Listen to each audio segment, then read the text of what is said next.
السلام عليكم، اللهم صل وسلم وبارك على سيدنا محمد وعلى آل سيدنا محمد. تعال نسمي الله كده ونعمل شوية بيتي فور النهاردة تحفة جدا جدا. نعومة وطعمه وتشكيلة تحفة جدا، هتعجبكم قوي قوي. الطريقة سهلة وبسيطة، والنعومة بتاعت البيتي فور عايزة اقول لكم بصوا دايب دوبان.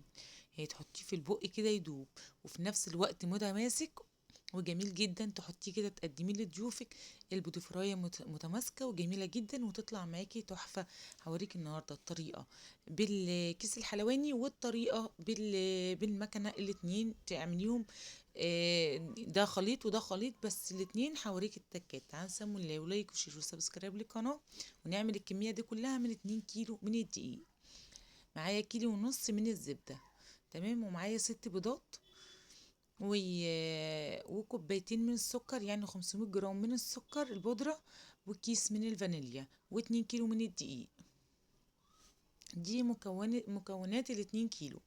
هوريكي دلوقتي تعملي ايه الخطوات اللي تخليه يطلع معاكي وتعمليه بالكيس الحلواني، وايه الخطوات اللي انتي تعمليها ويطلع معاكي يتعمل بالمكنة بتاعة البيتي فور. تمام، هنحط اول حاجه الزبده كده في العجان، او مضرب البيض، او يدوي، يعني متاح اي حاجه اعملي بيها المتوفر عندك، مش اساسي يعني يكون عجان. تمام، فهنزل كده بالزبده والسكر الاتنين مع بعض. يعني الكيلو بياخد 750 جرام من الزبده، وكوبايه من السكر يعني 250 جرام، وثلاث بيضات وكيس من الفانيليا. تمام كده، دي مكونات الكيلو. انا حطيت ايه المكونات ال2 كيلو ضعفهم. تمام، فانتي ابدأي بأول حاجة الزبدة والسكر، ولازم يتضربوا كويس جدا جدا. تبقى معاكي كده، عايزه اقولك يعني كل ما بتضربي بتخفقي الزبده والسكر، بتديك قوام عالي جدا جدا، وبتخليه هش كده وجميل جدا. ودي نتيجة يعني تخلي معاكي البيتيفور ناجح وجميل جدا، وطالع معاكي تحفة في السوى وفي الحجم بتاعه وفي شكله كمان. اهو بسم الله، هنبدأ نضرب بقى كده لحد ما يدينا بقى القوام الحلو. وطبعا هنشوف الخطوات كلها مع بعض. لسه الزبدة بقى صفرا اهيت وبادئين فيها.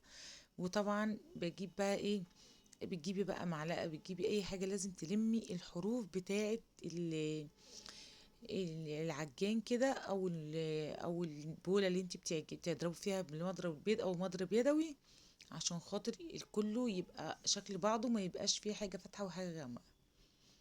انا دايما بجيب كده كل شويه اوقف العجان وارفعه واجيب كده من الجناب. بصوا اللون الخليط بقى عامل ازاي، كريمي وتحفه جدا جدا. ما شاء الله، زي ما انتم شايفين، ومتماسك ومش سايب بصوا لما برفعه كده ما بيسيبش ويقع، يعني مش سايل، لا متماسك وهاش وجميل.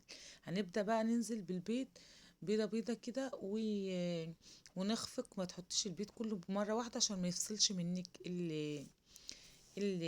الزبدة والسكر والبيض. واحدة واحدة انزلي بيهم. تمام،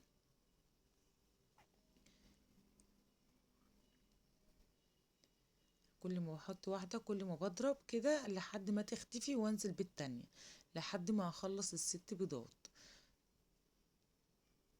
بسم الله، برفع كده، مش بوقف العجان، وببدأ ان انا انزل واحدة واحدة وهو شغال. وكيس الفانيليا برضو انزله عليه، كيس بقى كيسين كده يعني، بس الفانيليا دي حلوة فانا بحط ايه كيس واحد.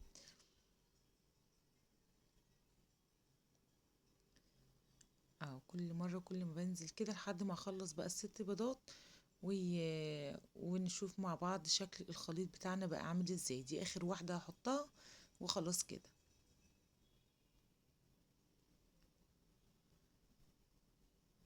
بصوا بقى الخليط بعد ما اتضرب، بصوا هش ازاي وجميل. ما شاء الله، والكمية تضاعفت معانا. بصوا الشكل ما شاء الله ملت العجان. اهو، دي بقى نجاح البيتيفور بتاعك، يطلع معاكي تحفة. السابليه يطلع تحفة، الغريبة تطلع تحفة. كل ما تخدميها البسكوت يطلع تحفة، كل ما تخدميها كل ما هتطلع معاكي النتيجة احلى واحلى. طبعا انا في اي حاجة بحط دي بالتدريج. حتى لو الخليط اخد دي كله برضو بحطه بالتدريج، مش بحطه مرة واحدة. ذرة من الملح كده، تمام. وابدا احط كده ايه الدقيق واحده واحده كده في العجان لحد ما هو يديني القوام الحلو. هنا بقى القوام دوت بتاع الكيس الحلواني. تمام. لو هتعملي مثلا بالقمع وكده هتعملي بيه، بصي لازم تكون بتلزق كده معاكم. دي الخطوة اللي هي مثلا هتاخد منك 2 كيلو الا ربع من الدقيق. تمام. يعني كيلو ونص زبدة ياخد منك 2 كيلو الا ربع من الدقيق عشان خاطر تطلع معاكي العجينة مظبوطة. هنا هكمل بقية الاتنين كيلو عشان انا هعمل بالمكنة مش هعمل بكيس الحلواني. تمام كده. بص العجينة بتاعتي بقت جميلة جدا جدا وما شاء الله بتنزل مني من مكنة مظبوطة قوي وسهلة جدا وخفيفة ولذيذة. هاخد جزء كده احطه كده في البولة دي عشان خاطر اعمله بالكاكاو، والجزء التاني هسيبه مش هحط له حاجة يعني. انا كده عشان هحط دول معلقتين من الكاكاو انا نخلتهم كده. تمام. وزي ما حطيت معلقتين هنا كاكاو عشان دي كمية اقل شوية، حطيت في العجين 3 معالق عشان هم اكتر شوية يعني العجينة اللي هي اللي فيها كاكاو اقل من العجينة التانية.